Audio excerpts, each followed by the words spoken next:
Imagine a world without scarcity of resources, where every single human being on Earth has access to basic needs, like enough food, clean water, and shelter.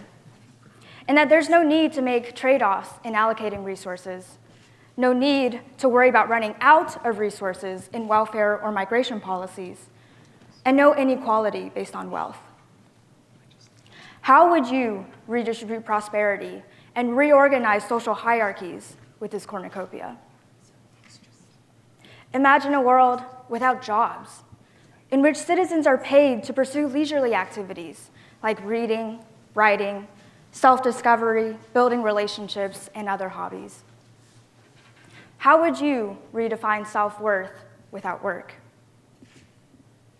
Imagine a world without death, in which cancer has been cured, terminal diseases have been reversed, and genetic disorders are treated at the prenatal level. How would you decide who gets to live forever? And how would you balance immortality with population control? All of these scenarios have two things in common. The first is that deciding how society operates under each of them is ultimately a political question. Resource scarcity, division of labor, and fear of death have always defined our discourse in political philosophy because they determine how individuals interact and how they conceptualize justice and freedom. They also determine how nation-states interact in a global economy in times of peace and in preserving national security in times of war. Philosophers from Aristotle to Hobbes to Montaigne have taken scarcity to be an inevitable part of human existence and aim to tackle the competition that arises from scarcity by drawing on ideas of natural altruism or by deferring to a leviathan to prevent all-out war. Plato and Rousseau believed that division of labor directly leads to inequality and injustice. Adam Smith saw division of labor as an engine for economic growth and a technical necessity, but also leading to corruption and degeneracy. Karl Marx saw division of labor as alienation from one's true nature and the results of increasing class hierarchies.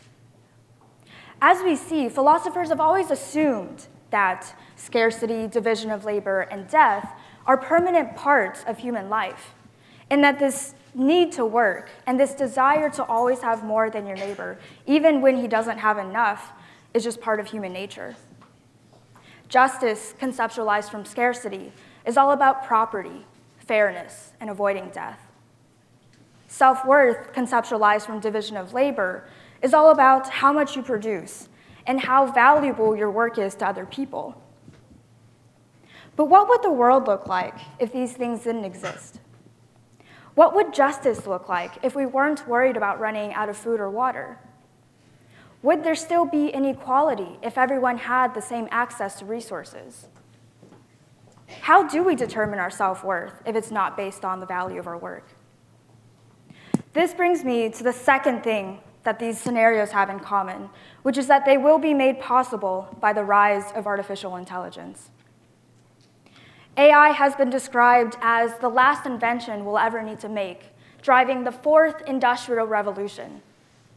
AI has two forms, artificial narrow intelligence and artificial general intelligence. AI is already all around us in the form of artificial narrow intelligence. These forms are really good at accomplishing one task, and some of them are at or have surpassed human-level abilities. These include computers that play chess or Go, self-driving cars, that new Gmail feature that generates short responses for you, the ability of Netflix to suggest yet another 90s rom-com for me, medical imaging diagnostics, and that facial recognition feature in iPhones. Artificial general intelligence can be roughly described as an AI that can accomplish any intellectual task that a human being can. Another term, superintelligence, is an AGI that is far better at performing any and every task that a human being can. This includes, of course, manufacturing and computation, but also art, writing, teaching, producing music, and even perhaps philosophy. And so in this one machine is the next Shakespeare, the next Rembrandt, the next Bach, the next Plato, but also the best surgeon, investment banker, and architect in the world. So whether it's high-level artificial narrow intelligence or artificial superintelligence, in the future, we will have machines that are capable of innovating in radically new ways and finding solutions to the world's biggest problems.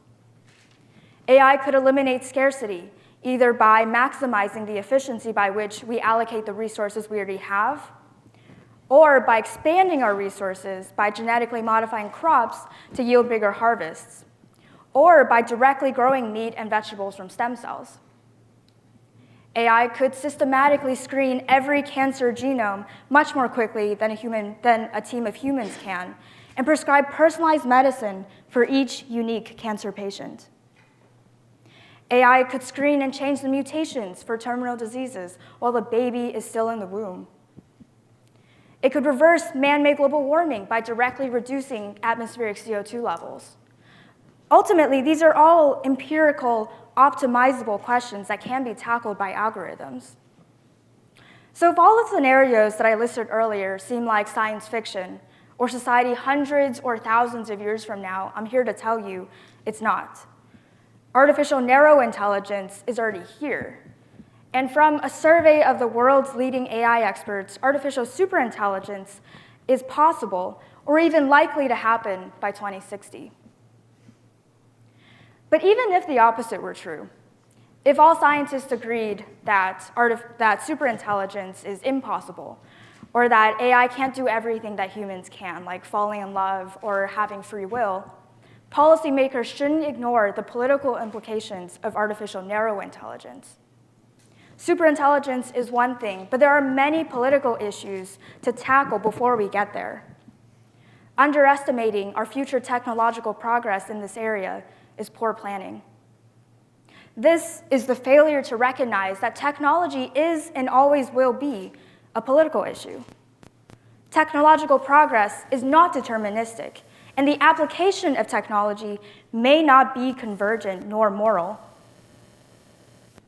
Determining how, or even if we should pursue these advancements, is ultimately determined by our political nature. So, what is our political nature? Well, politics has been defined as the study of who gets what, when, and how. And these advancements will ultimately challenge our existing assumptions regarding the who, the what, and the how. Whether AI is developed by governments or companies, democracies or authoritarian regimes is extremely important. First off, whether AI progress occurs through companies or governments will ultimately determine how that AI technology is applied. Governments have the incentive to ensure the safety and prosperity of its citizens, maintain regime stability, and pursue global peace, whereas companies like Apple, Facebook, Google, and Microsoft are driven by profit and subject to market competition. But there are advantages and disadvantages to each. The advantages of a government taking control are that it would have full control over funding different projects and determining the research agenda. It would be incentivized and have the power to pursue certain ends, like decreasing economic inequality, or even just stalling the progress of self-driving cars to let infrastructure catch up. And these ends cannot always be reached by market forces, even with the same technology available. The disadvantages of a government taking control are authoritarian or perhaps even totalitarian tendencies. That giving a government control over a technology that will determine our jobs, our well-being, and our lives may be granting it too much power.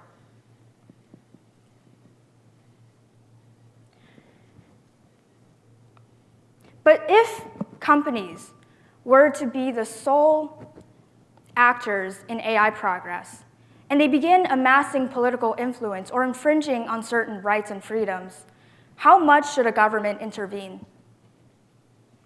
This question becomes especially important when we consider that the two nation-state frontrunners in AI are the United States and China, two countries with arguably very different forms of governance that stem from different political theories and have different paths of innovation. Whereas AI research was heavily dominated by the US in the late 20th and early 21st centuries, China has quickly established itself as an AI heavyweight. Between 2010 and 2014, China saw a 186% increase in AI patent applications, whereas the US only saw an increase of 26%. Chinese startups have won international speech and facial recognition competitions. And China's largest internet companies, Baidu, Alibaba, and Tencent, have enormous amounts of data to work with, from e-commerce, social media, and search engines, with over 750 million internet users. And so given that these two countries are pretty much neck and neck when it comes to AI capabilities, what are some of the most important political issues to consider?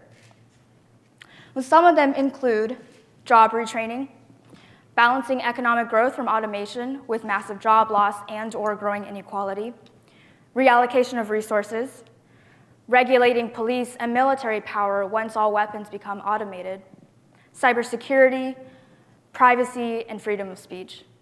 Now, I'm not going to have the time to go into all of these in detail, but let's start with jobs, perhaps the most immediate policy issue. In the foreseeable future, AI will be able to complete most of our jobs better than we can, possibly rendering the very concept of jobs obsolete.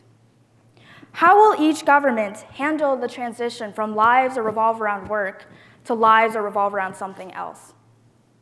Will they continue with the assumption that jobs are absolutely necessary to happiness and fulfillment and an intrinsic desire of humans? Will they pay citizens to complete mundane tasks or with a universal basic income, or do away with jobs altogether? Without human labor, what are we striving towards as individuals? Once AI begins expanding our resources or our ability to allocate resources, which government will enforce new welfare policies? How will each reevaluate existing economic inequalities and our current focus on retributive justice? Will they converge upon a new definition of justice when there's no more competition for resources and no more need for wealth disparities? Another important policy issue is surveillance and the use of AI in facial recognition. The Chinese government has already begun collaborating with companies that develop this technology to enhance its social credit system, which is currently in the works, but may theoretically assign each citizen a score that determines loan statuses, insurance premiums, international travel abilities, and even access to education for their children. Cameras all over China match the faces of citizens with their social media information, medical data, spending habits, and criminal records to catch crimes as they happen, but also to increase trustworthiness by policing behavior. Would the US do the same, or would this be considered an infringement on privacy? Now that we have the technology to regulate immoral behavior and catch criminals, what do we do with it? Finally, how will each government approach the ethical implications of AI? Is morality universal, or is it relative? As an example, let's take self-driving cars. How will each government approach the question of whether a self-driving car should ever sacrifice the life of a singular driver for the lives of a bus full of children, or in this case, the lives of 3 pedestrians for 5 in the car? And who is liable if it makes the wrong decision? Will these two nations reach the same conclusion to this real-life trolley problem? My answer is not necessarily, but I hesitate to make a judgment on who would make the morally better decision. As another example, let's take algorithms that estimate risk assessment for crimes. In 2016, in the United States, a program wrongly labeled Black defendants as twice as likely to reoffend as white defendants. This was not due to the algorithm itself, but the biases that already exist in the US justice system. And this has worrying implications that whatever prejudices our nations have will show through in the data that AI relies on. In this case, that was arrest records, postcodes, social affiliations, and income. And because each nation and its data have different prejudices, they will also create different AI programs. And so that leaves me with 3 questions. 1, which nation has fewer, or at least less prejudice biases, and would create more just AI programs? 2, which nation is working to overcome these prejudices in a meaningful way so that they aren't programmed into machines? And 3, are there certain applications of AI that no nation should be allowed to pursue because of these prejudices? Finally, if and when we reach superintelligence, its values must be perfectly aligned with ours, or else it optimizes for the wrong goal. We may not be able to predict the actions of a superintelligent machine, and this presents an existential risk.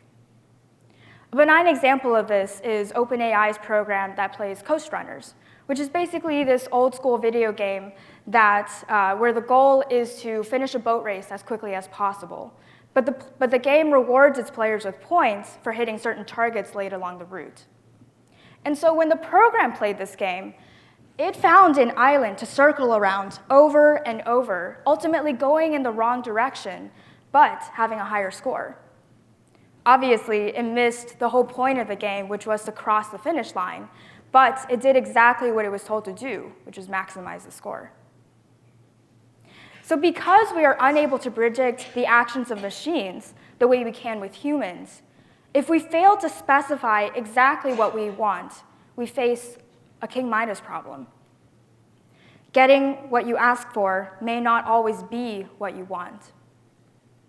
But instead of turning everything it touches into gold, superintelligent AI, as a perfectly rational actor, may take any small task, like manufacturing paper clips or optimizing a financial algorithm, to the extreme. And its actions may be irreversible. It may decide that the most efficient way to do these tasks is to turn all of the carbon in our cells into paper clips, or to manipulate the stock market and destroy the global economy, or to colonize the universe and turn it all into a huge supercomputer to run simulations.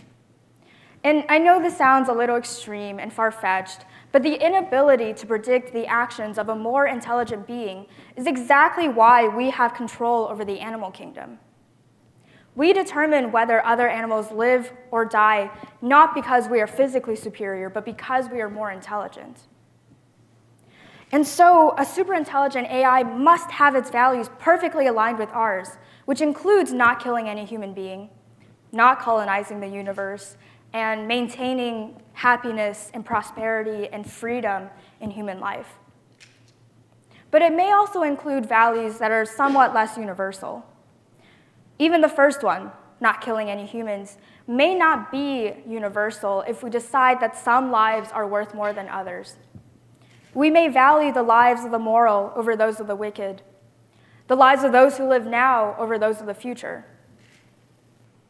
We may decide to achieve perfect equality or to maintain current socioeconomic hierarchies for stability, to maintain current democratic and authoritarian regimes, or to do away with governments altogether and pursue anarchy now that there's no more competition for resources. And because superintelligence is so difficult to control and potentially impossible to compete against, the first nation or government, the first government or company to reach superintelligence may determine the set of values that the rest of society and future generations will operate under. A nation-state may decide to maintain current global power dynamics or to ensure global hegemony for itself. And so my question is, how will each government concretely and perhaps permanently define its values? And which nation's values align with those of all of humanity? Now, to take a step back for a second, why do I ask these questions in the first place?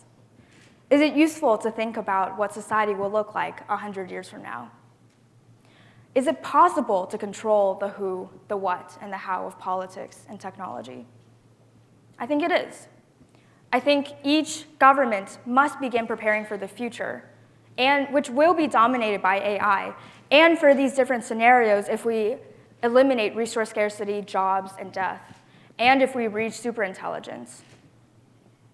And they should begin soon, given the magnitude of change, the likelihood of rapid AI progress, and the potential permanency of global power conferred upon a nation by AI. Russian President Vladimir Putin recently declared, "AI is the future, not only for Russia, but for all humankind. It comes with colossal opportunities, but also threats that are difficult to predict. Whoever becomes the leader in the sphere will become the ruler of the world." And so the United States and China must anticipate how the other will employ this technology and how they will differ. They must represent the public interest and think critically about the applications of this technology. In fact, this is a global public interest, and thus global governance is needed as a neutral, nonpartisan, species-wide third-party perspective to ensure global prosperity and peace. AI is the most important political issue of our generation because it will revolutionize how we approach some of the most fundamental questions in political philosophy. Our history of assumptions regarding human nature, civil society, and existence will be turned on its head. How should society be structured when there's no more competition for resources? How do we define our self-worth in the absence of jobs and money? Should we pursue immortality? What are the values and morals that we should program into superintelligence? Who, in the first place, should answer these questions? Should it be companies like Apple and Facebook, or governments like those of the US and China, or a global governance body? These are the most important political questions of our generation that we have never had to consider before, and the questions that we must begin assessing now. Thank you.